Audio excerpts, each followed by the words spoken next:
John. Hi, John. How do you do? Very well, thanks. Bob Andelman? Yeah, that's me. How are you, Bob? All right, it's nice to get to talk to you. I'm sorry I ran a few minutes late. It's all right. Misplaced the phone number of the studio. No sweat. I think the place I'd like to start is the work you're doing right now in the studio. You're working on some music for the Olympics. Yes, I was asked by ABC to be a commentator at the Winter Olympics in Sarajevo. Oh, no kidding. Sort of a man on the street doing color and interviews, things like that. And also to, if I was interested, to write a song for the Olympics that they could use. And so I worked on it and have a pretty good song, I think. And I'm pleased to report they're pretty excited about it now. So, real great. What is it called? It's called The Gold and Beyond. Oh, neat. Well, is there obviously it's well, not obviously, but can you tell me a little bit about it? I'm sorry. Well, what I'm trying to address in the song is that the Olympics to me is more than just winning gold medals or how many medals your country wins. That what it is, originally it was something to use for, how can I say it, human potential, to discover human potential, and it's the best of the best all over the world. And I think that being there, being a representative of your country, whatever you are, and more than that, being a representative of the human family, is really quite an honor in itself. And then it's sort of like the icing on the cake when you win a gold medal. And I know that there's just in my mind there's something more than winning. Mm-hmm. It's participating, it's doing your best, it's being one of the best in the world, and it's being part of something that, even in these turbulent times, here's an opportunity where people from all over the world, of all colors, all races, all religions and political factions, come together in competition, yet in a peaceful environment. So there's more going on there than perhaps meets the eye, and I'd like to draw that out, and that's what I tried to allude to in my song. Have you attended the Olympics before? No, this will be a first for me. Oh, is that right? Oh, you must be pretty excited.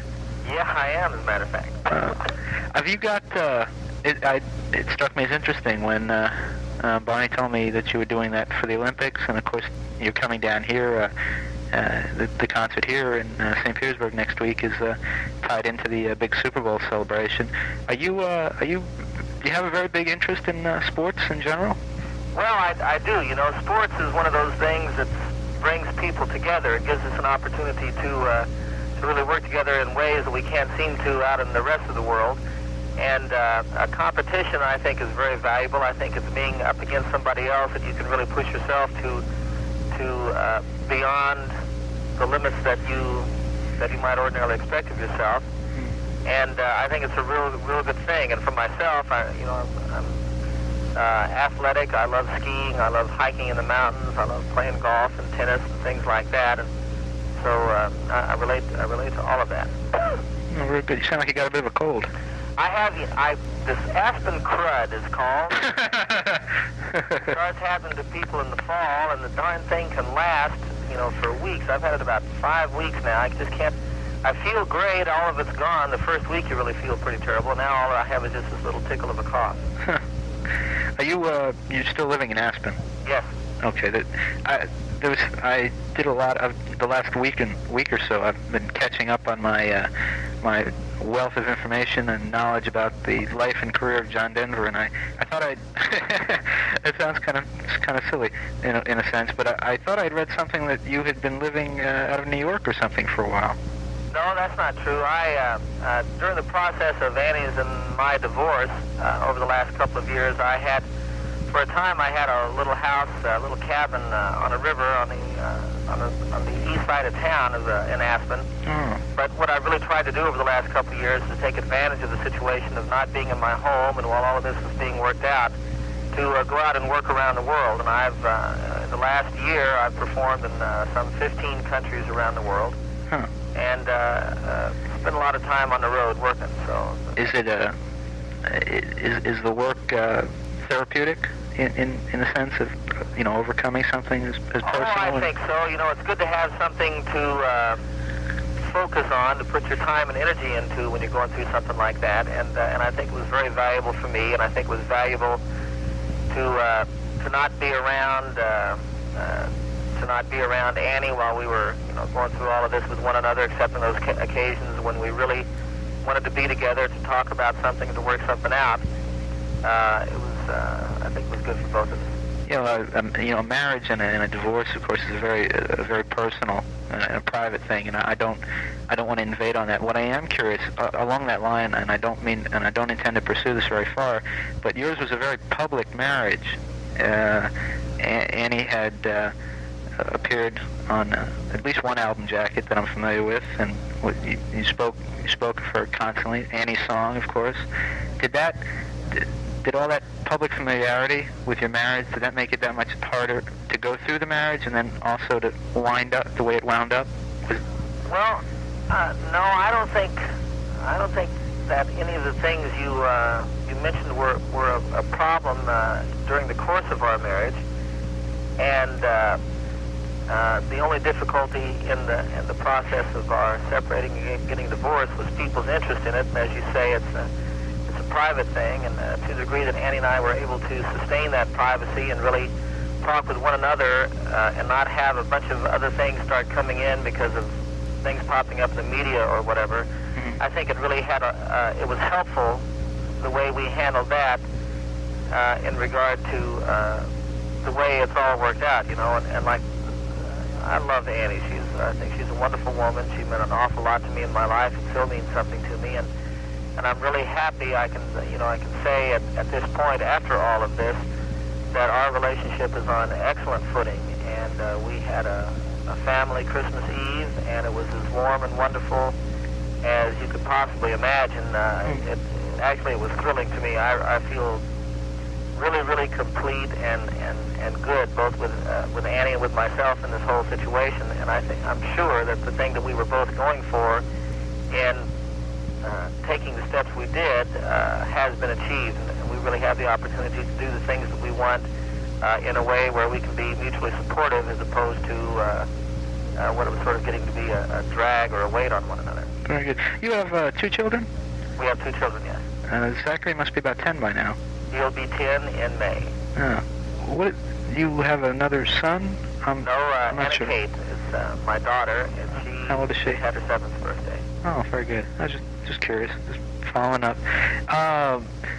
I was a little interested. I think I'd like to talk to you about your music. We touched on that, and I don't want to go real far on that. But the music, you've had so many hugely successful songs. I mean, I started taking inventory last night, and the list gets rather lengthy. And they're all of a certain group of songs, a certain very. Again, I guess the word personal comes up a lot. A lot of things that have to do with the, I guess your views on the environment and the feelings up in Colorado and such. Are you continuing in that direction? There's been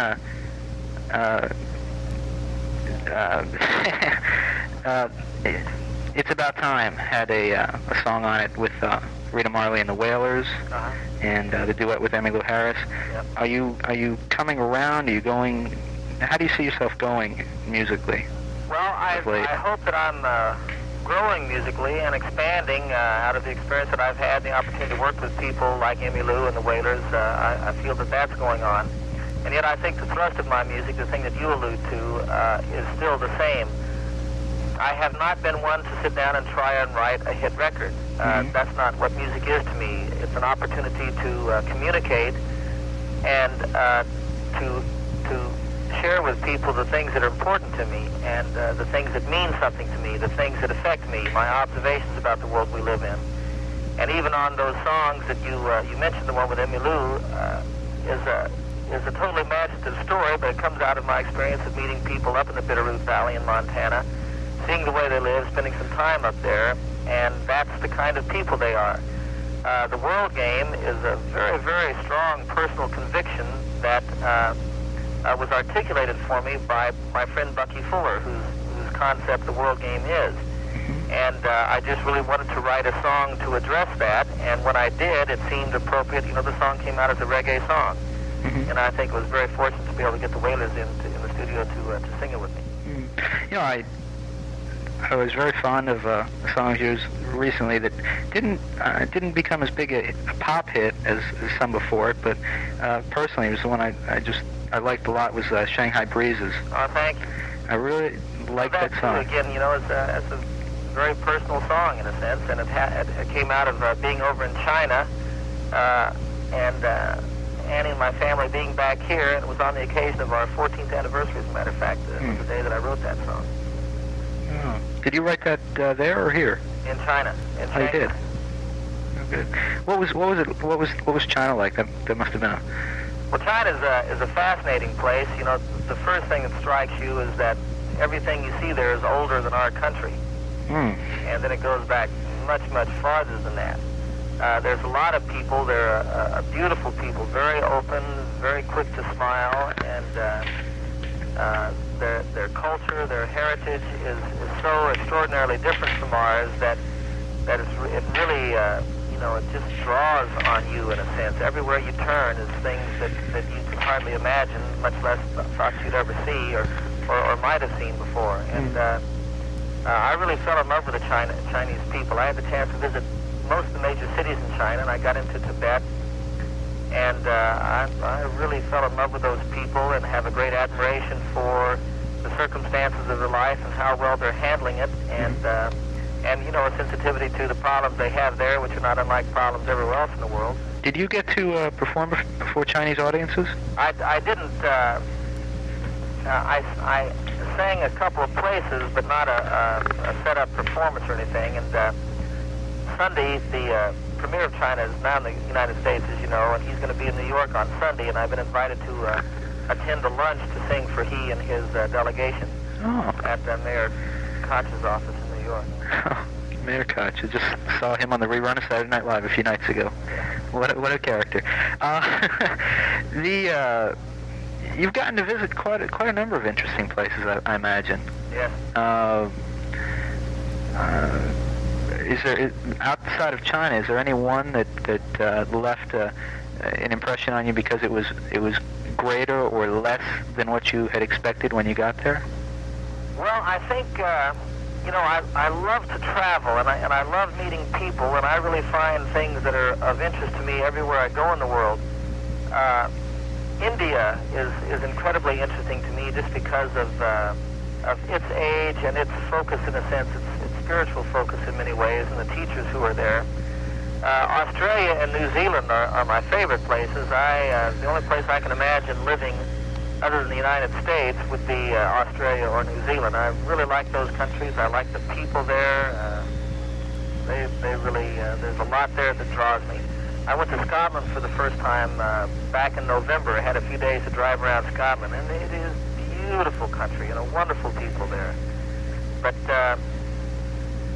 I guess there's no place as extraordinarily different and far away as I felt in China, and even more so in Tibet, I guess. Okay. Have your you've had very outspoken views on a number of I guess the term you used before, human potential, and on in terms of that, and I guess that probably comes from knowing Bucky Fuller. I believe you were affiliated with, or maybe not affiliated, but were involved with Werner Erhard at some time, or maybe still are? Werner's a dear friend of mine. I was an S graduate and served on the S Advisory Board, and now work with Werner on the Board of Directors of the Hunger Project. Ah, okay. And as you suggest, Bucky Fuller was a great inspiration to me in my life and a dear friend.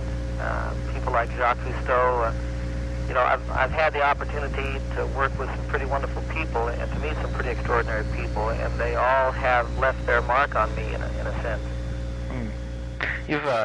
It's interesting in that you've transcended not only working with a lot of legendary people in show business, but in more political and social fields as well.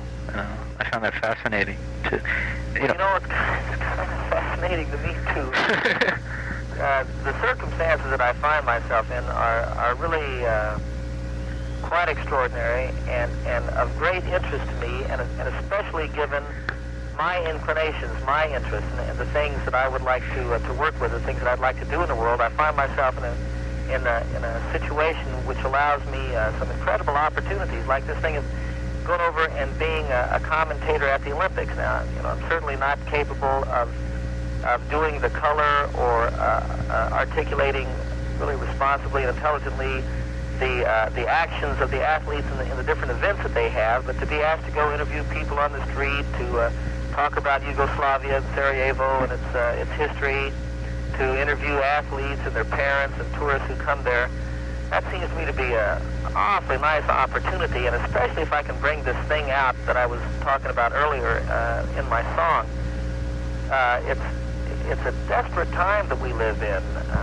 The world is in real trouble in many ways, and to the degree that some of the attention that seems to be so much on aspects of life that have us against one another, to the degree that can be turned around to drawing out or focusing on things that really show us as a family of humankind, and that we really have a lot more that draws us together than that separates us, it seems to me that that's a wonderful opportunity and could be very valuable to the condition of the world. Do you find that your environmental type of concerns in this country people are aware of them when you go overseas? And it seemed like here. I'll give you the example I was thinking of when I would sit down and read some of the stories that have been written about you over the last couple of years. Maybe they were written because you had a TV special coming up, or maybe there was a new record released. Or they always came around to, I guess, maybe the Windstar Project or something else. More recently, I think there was some on your feelings on nuclear freeze. Do those kind of things come out for discussion when you go overseas, or is that limited to here? No, they do even more so overseas. It seems to be the thing that both my interest and my involvement and perhaps the credibility that I have sustained or created for myself in these other countries, that's the first thing that I suppose sets me apart from the other artists who come to visit them. And so they always ask me about these things, and when they don't, I get it into the conversation. I try to handle my business intelligently, and if I have an album or a television show to create some interest in, let people know that it's coming on or coming out, I do that. But I also always try to take advantage of those opportunities to discuss the things that I'm really concerned about that are a little bit more important than a television show. That's as good a way to lead in as any. What are your non-show business priorities right now? Well, the first thing is nuclear disarmament, and doing anything and everything that I can or that can be done to create really a peaceful world. And I have some specific ideas on that and approaches to that, which has to do with the things that I think are on most people's minds. I think to a large degree, I don't know if you saw this television show the day after. Oh, yeah. Ago.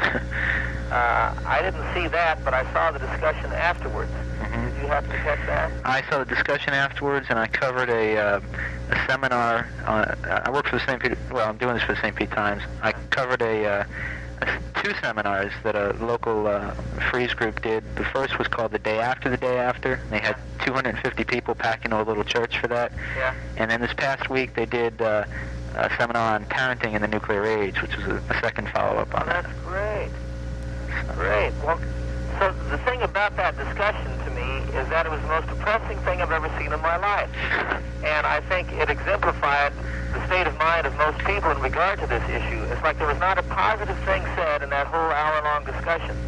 The most that came out of it is that it's something that we're living with right now, and it's not going to get any better for at least 2 decades, and we have to stay in this game the way it is. Nobody looked at this as having, this whole thing that's going on in the world in regard to nuclear arms as an opportunity.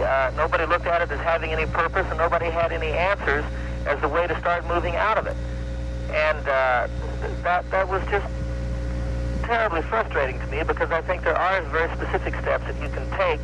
You know, it's like, I don't think a nuclear freeze is going to happen just like that. But I think that there are some things that we could start working on, the result of which would be a nuclear freeze. And then if we stayed with them, and if they did in fact work, the end result would be in 10 or 15 years getting rid of all the nuclear weapons. Mm-hmm. And it would be, you know, it would it would just be the common sense result of focusing on other things. You know, it's like my friend Bucky Fuller talked about livingry as opposed to weaponry. Mm-hmm. There are things that have to do with economics. There are things that have to do with education. There are things that have to do with ending hunger in the world. There are things that have to do with stretching ourselves out a little bit further in science and technology and really doing something in space, all of which could be of great value in ridding the threat of nuclear war on this planet. And I think that again, it seems that the environment of thinking in this country, and to a large degree around the world, the frame of mind of the people generally seems to be unaware of these things, and there aren't very many people articulating them. So I want to talk about that stuff. I want to point out some different directions. Are you working in that direction at all musically? Yeah. Well, you know, that's what the World Game is about. That's what it's right. About time is about. You're right. A lot of this is, well, all of this comes down to politics, whether it be American politics, Soviet politics, or international politics. And I was interested to note that about 6 years ago, there was a report, and you may want to just tell me that it was way off base, but there was a report that you had considered running for some type of major political office. And in 1980, there was another report where you said you were just totally, you were pretty disgusted with politics because it had gotten so ludicrous. So both of those are true.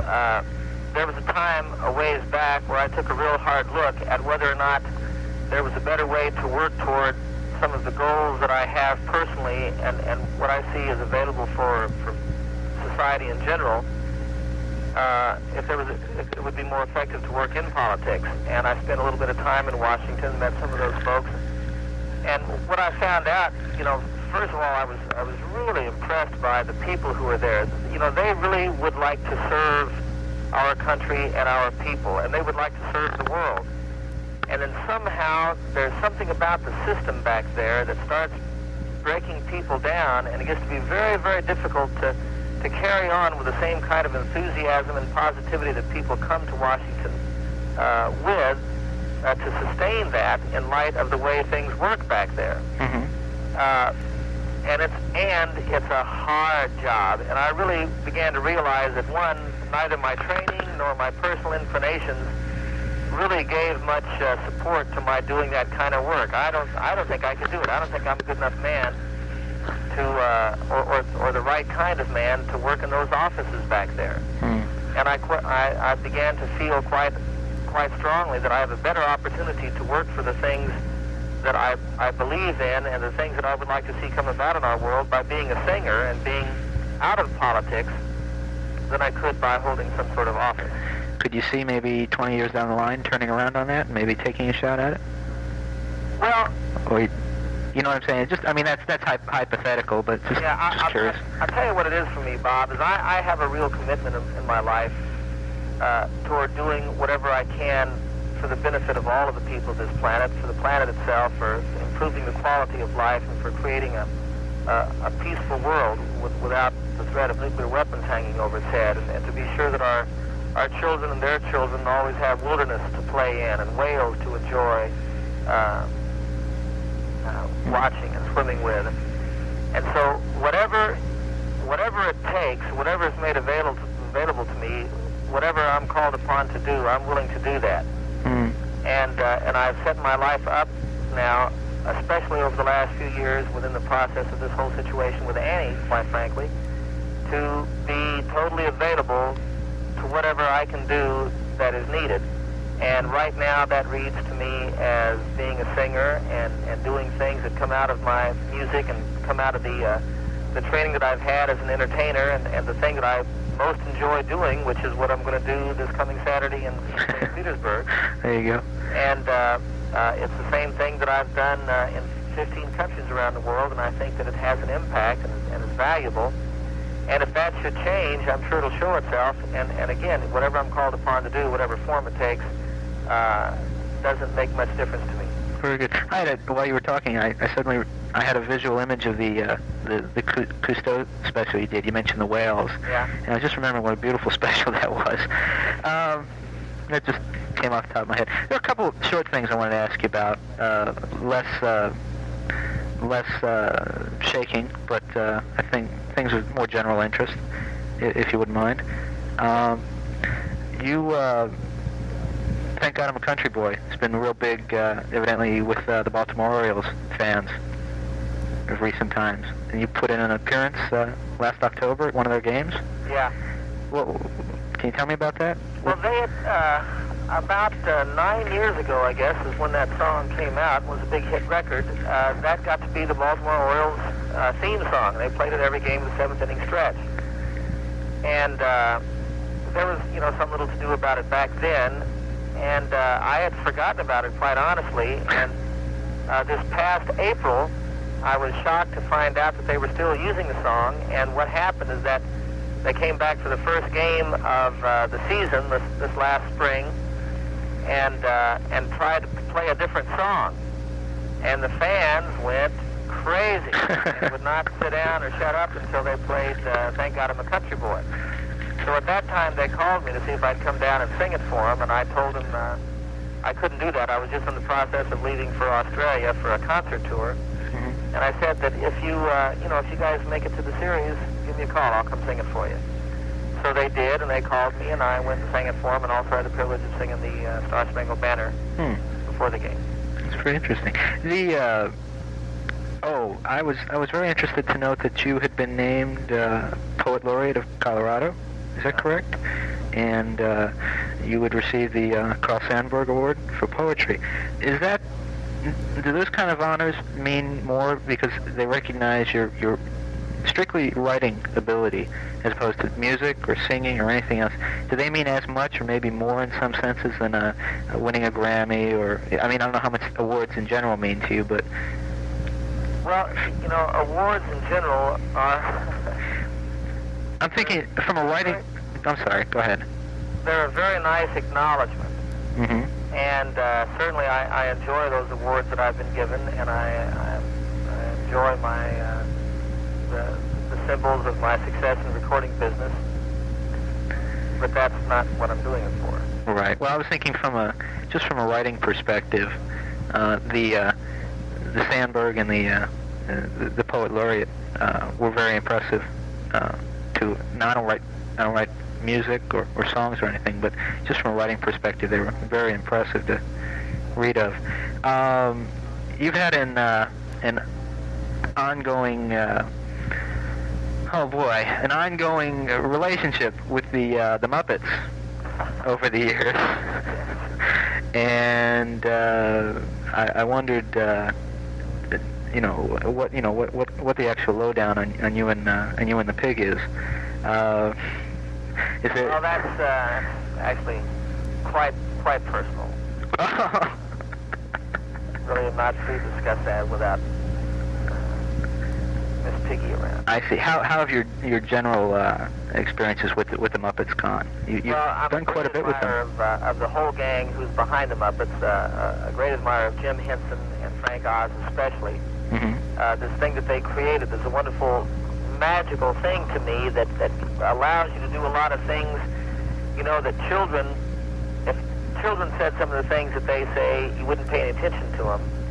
And if an adult came up and said some of the things, you might get real offended. And somehow they found a way to address a lot of things and do a lot of things that, and you listen and you take it seriously, and also at the same time not too seriously.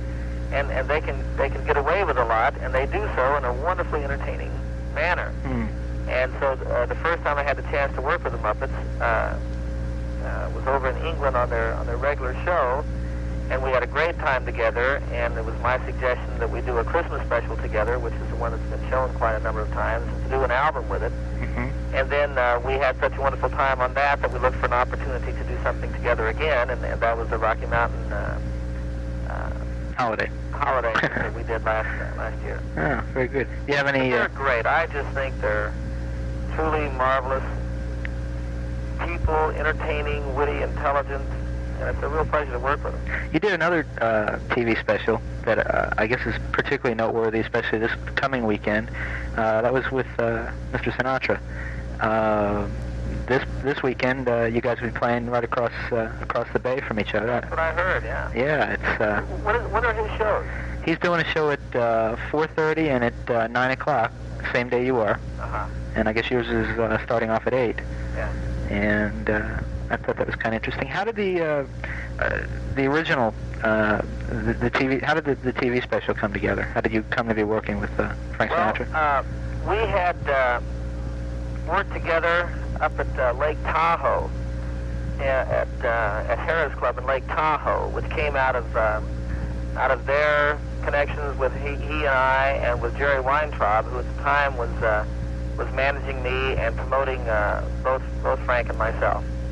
And in the time that we spent together, we started to develop a friendship. And so when this idea came up of doing a television show together, Frank was for it, and it was one of the biggest thrills of my life to work with him. It was quite a show. I remember it. He's really a nice man. I hear all kind of stories about Frank Sinatra. And certainly he's a legend in his own time, I guess, in many respects. And he has always, every time that I've seen him, been a real gentleman and one of the most thoughtful men that I know. My birthday was here a few weeks ago, and he called me up just to say happy birthday and that was regards. New Year's Day? New Year's Eve. New Year's Eve, I'm sorry. Happy birthday.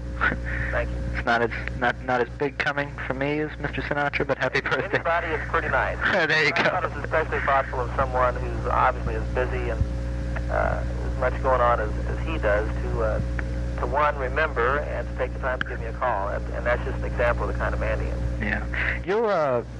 I guess your first acting was in a McCloud episode almost 10 years ago, I guess. I read somewhere you were making a new TV movie. Well, I was going to, and that project has been slowed down somewhat. Oh. Will that, do you expect that'll still come off at some point? I don't know. I'd sure like it to. It's a great script, and I'd love to do it. And I'd love to do any more acting that I can. I'd love to do a film. What were you going to be strictly acting in this, or? Yes. This is a thing called The Cowboy and the Lady. Right. And is that at all in the kind of vein as the two Gambler movies that Kenny Rogers did? No, not at all. Okay. Just curious. Rodeo Cowboy, and the lady was a Russian ballerina. Oh, neat. Yeah, it's a pretty great idea. There's something else I wanted to ask you here. I also read that you had been quite a Hank Williams fan. That's right. Or still are, I imagine. Still are, yeah. Have you ever considered... Still are. Still am. You are, and I am. Or, never mind.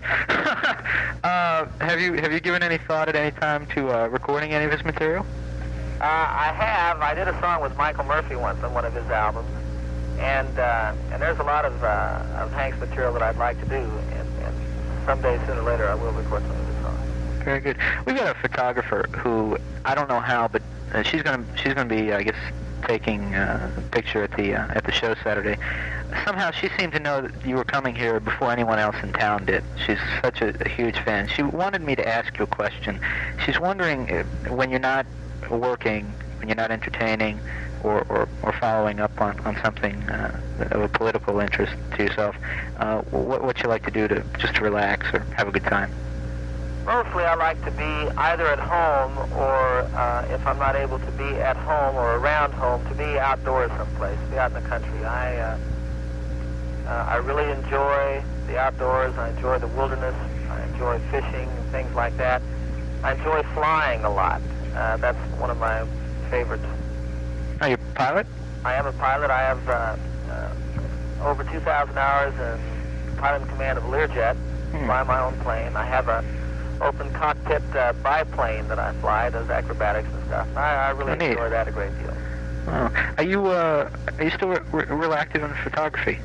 Yes. Actually, I've not been so active the last year or so. It seems like I've been too busy everywhere that I've gone to be able to get away and get into pictures. But I'm taking my cameras over to the Olympics and hope to take a lot of photographs there. I guess you'll have a lot of opportunity there. Yeah. I guess I can wind up here. I know we're probably waiting to get into the studio.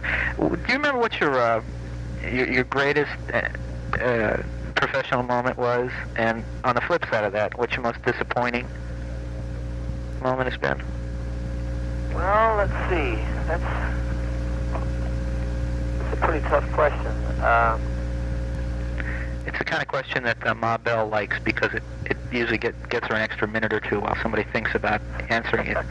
Yeah, right. So, there've been so many things that I really, really enjoyed that were very special to me, some of which you've mentioned, working with some of the people that you named, like Mr. Sinatra and Danny Kaye, working with George Burns and Oh God was a great thrill for me.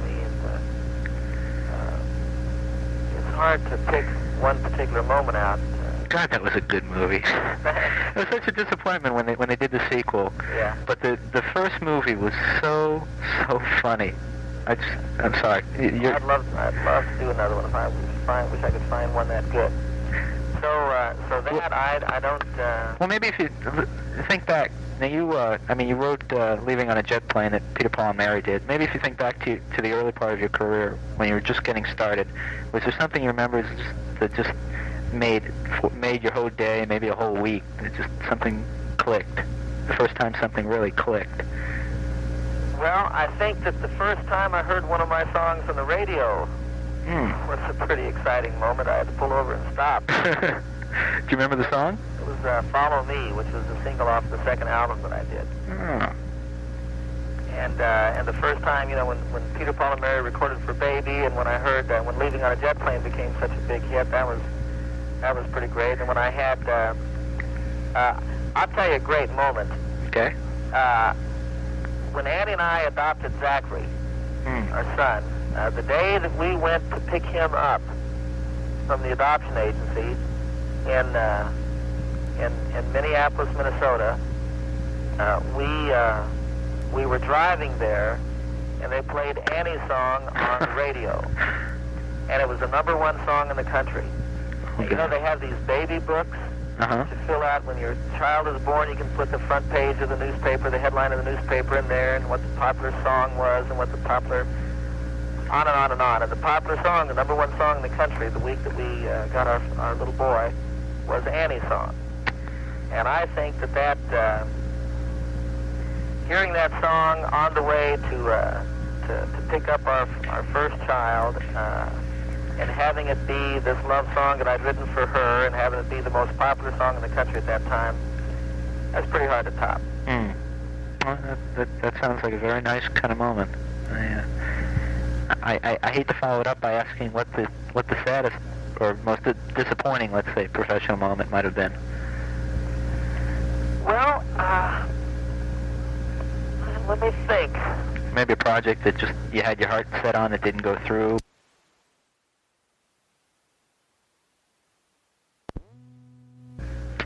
I don't know. I think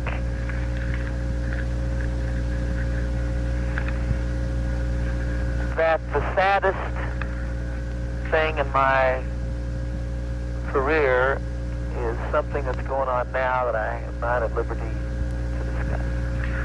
Okay. Sorry, Ralph. That's all right. That's all right. It sometimes those things. That's understandable. I just want to be sure your daughter's name. I wonder if you could tell it to me again. Let me spell it out. A-N-N-A?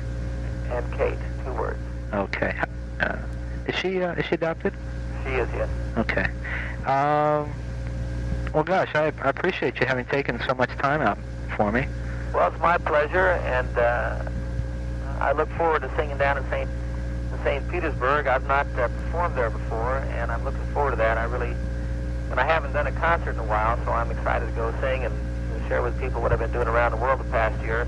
And I'm pretty excited to see the Super Bowl. Ah, you're going to get to go? You bet. Ah. Well, wait a minute. I thought you said you have a... or is that this Sunday you're going to meet the Chinese Yes. premiere? Ah, very good.